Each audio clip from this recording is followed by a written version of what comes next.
All right, welcome back to the channel. It's your boy Fanon. We're going to talk in this video about Daniel Jacobs versus John Ryder, and one word applies to this fight, and it is robbery. Absolutely ridiculous. Let's talk about that in this video.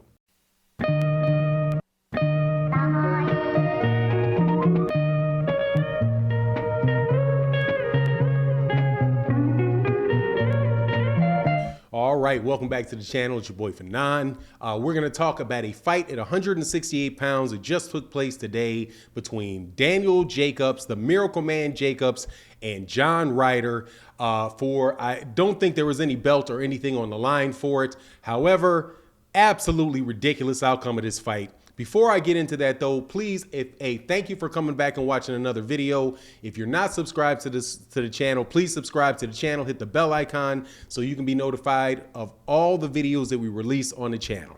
All right, man, this is a robbery, flat out robbery. No way on God's green earth did John Ryder beat Daniel Jacobs in that fight.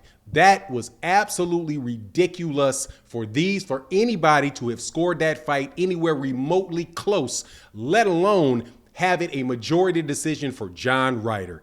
This is nothing other than somebody getting a home court advantage and the referees over there listening to the crowd and giving John Ryder credit for stuff for nothing. Honestly, I don't think John Ryder, in my opinion, won at the most 4 rounds of that fight. He lost the first 6 rounds of that going away. He lost the last 2 of them for sure. That is 8 rounds to 4. No chance. No chance that man won that fight. It's absolutely ridiculous, man. If you go back and look at how listen to how those guys were calling that fight on the zone, and you're watching what's going on going in the ring, it's like everybody in the chat, everybody in the that was commentating was hoping and praying that John Ryder was going to win that fight, and those refs pushed that dude over the top for that fight. No way, no how did he win that fight. Daniel Jacobs came out for the first 6 rounds behind a jab and a right hand, switched to southpaw on occasion, coming off the ropes, literally scored on this man for 6 straight rounds. 6 straight rounds.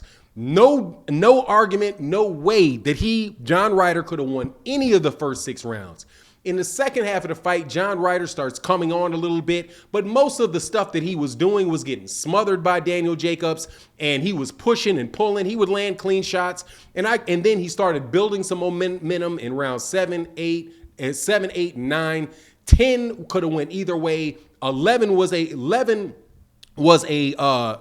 Daniel Jacobs round, and because Daniel Jacobs was just sticking him with the jab, consistently sticking him with the jab, hitting him with the right hand. And in the 12th round, Daniel Jacobs jab, landed straight rights, connected at least twice as many legitimate shots as John Ryder in both the 11th and the 12th round. The first 6 rounds plus the 11th and the 11th and the 12th round is 8 rounds to 4. Absolutely ridiculous, man. I have to tell you, man, that is disgusting. First of all, only way that they would have scored rounds for John Ryder was just off of aggression. Even in the 4 rounds that I think in that stretch where he started looking better, and Daniel Jacobs, and I certainly hope that I did not say Daniel Garcia earlier in this thing. I mess those up sometimes. But anyway, if at no point in time, other than when Daniel Jacobs was starting to smother him and hold him and it kind of like trying to wear him down a little bit or trying to prevent himself from getting worn down, was he really doing anything of note, man? This is nothing but home cooking for John Ryder. John Ryder shouldn't be happy about that fight. Nobody should be happy about that fight, because that is just absolutely positively bad for boxing. That was not a close fight. It wasn't a 115, 113, 115, 113. Ain't no way at that fight you could possibly score that fight 115, 113 for John Ryder. Absolutely bananas. But at the same time, Daniel Jacobs, as far as what Daniel Jacobs does moving forward, Daniel Jacobs got to go. That's it. He looked like an old man, looked completely exhausted in a weight class that he looked too small for. John Ryder looked much stronger than him. Did not get tired at all. Once again, you got to be careful about going over there. I'm looking at this dude. I'm like, man, okay, we got another one, huh? You got another guy that is going to be able to keep pushing all through 12 rounds, no matter how many times he hits, no matter how many punches he tries to throw. John Ryder did not get a lick tired, did not get any bit more tired at any point in time in that fight. Gas tank going the whole way through. And that had to be what he was counting on to win that fight, was this extra endurance that dude had. Because to me, it looked like that dude was on something, or at least if he's not, I don't know what he would look like if he was. I'm disgusted by it. No joke. Some of the scoring of these fights lately, where people are doing things like just scoring aggression and not scoring effective aggression, it's just unfair to the fighter that is jabbing. And yes, the guy is coming on and he's trying to press the issue, but he's not pressing the issue. He's not pressing the issue effectively. That's how you're supposed to score boxing matches. Clean, effective punching, effective aggression, defense, and ring generalship.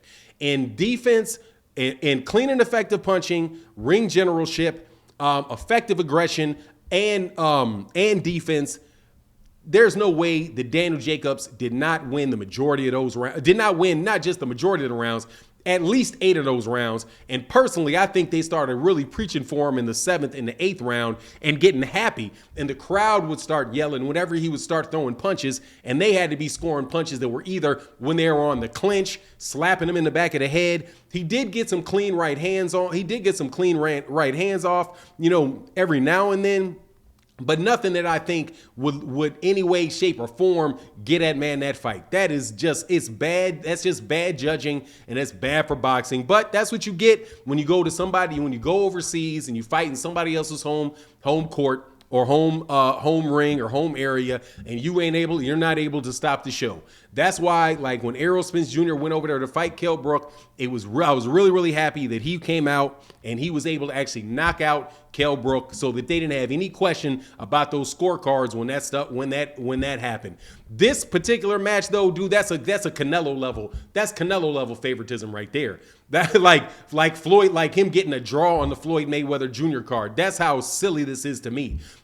But like no chance that man scored.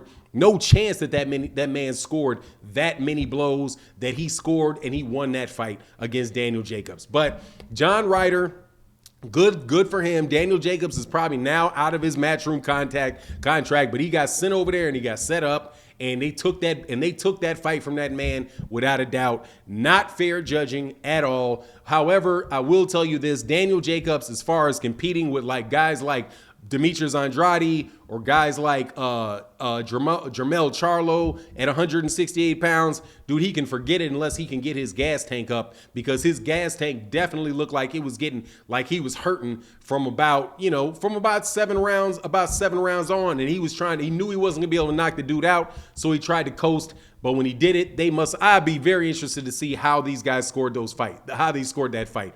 Round 1 to round 6, no doubt about it, was Daniel Jacobs. Round 11 and round 12, no doubt about it for Daniel Jacobs. Anyway, it is what it is. That's what I think. You let me know what you think in the comment section. And with that, I'm out.